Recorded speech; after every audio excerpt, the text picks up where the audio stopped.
Assalamualaikum, halo semuanya, apa kabar? Perkenalkan, nama saya Fira Septiningrum dari kelompok 8 dengan NIM 2003069, Prodi Pendidikan Sosiologi 2020 kelas A. Pada kesempatan kali ini, saya akan membahas mengenai kekerasan seksual. Perlu diketahui bahwa kekerasan seksual bisa terjadi dimanapun dan pada siapapun tanpa memandang usia maupun gender. Baik perempuan maupun laki-laki bisa menjadi korban kekerasan seksual dalam berbagai bentuknya.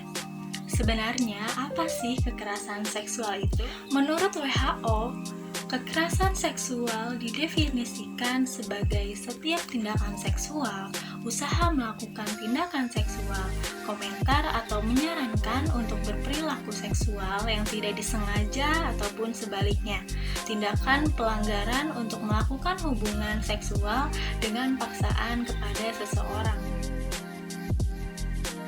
Secara garis besar, kekerasan seksual dibedakan menjadi beberapa jenis, yaitu pemerkosaan, pemaksaan seksual, pelecehan seksual, dan juga incest.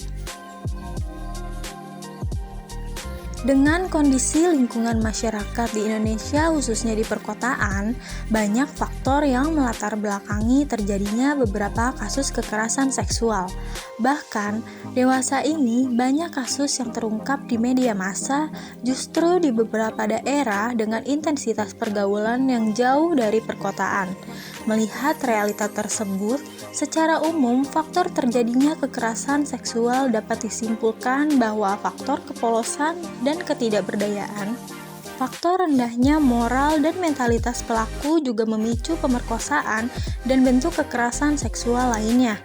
Kemudian kemiskinan atau ekonomi rendah juga menjadi faktor penyebab terjadinya kekerasan seksual. Yang terakhir, ada faktor lingkungan yang tidak sehat. Kekerasan seksual cenderung menimbulkan dampak traumatis baik pada anak maupun orang dewasa.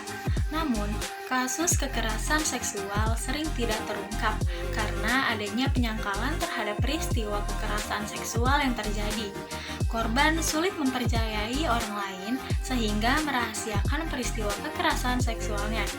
Selain itu, korban cenderung takut untuk melaporkan karena mereka merasa terancam akan mengalami konsekuensi yang lebih buruk bila melapor.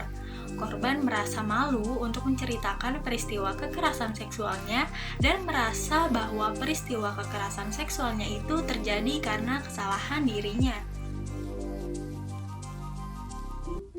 Dampak yang dialami korban kekerasan seksual juga dapat digolongkan menjadi 3, yaitu dampak psikologi, dampak fisik, dan yang terakhir, dampak sosial.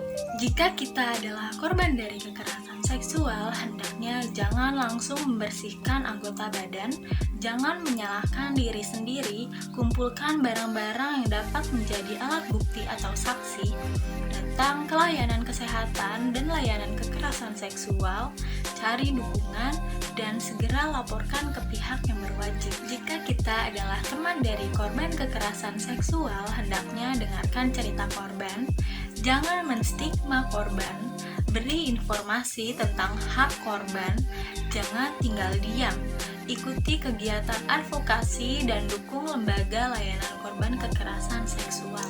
Kekerasan seksual apapun bentuknya sama sekali tidak boleh dimaklumi. Tidak ada orang yang ingin mengalami tindakan tersebut. Para korban itu membutuhkan pertolongan kita, bukan penghakiman dengan segala komentar bijak penuh kesucian.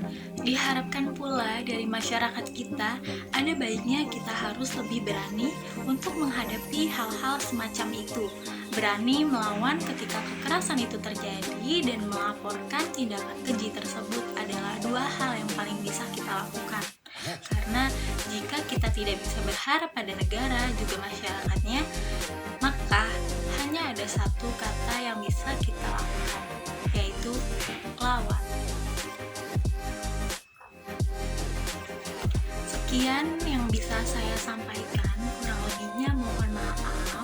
Wassalamualaikum warahmatullahi wabarakatuh.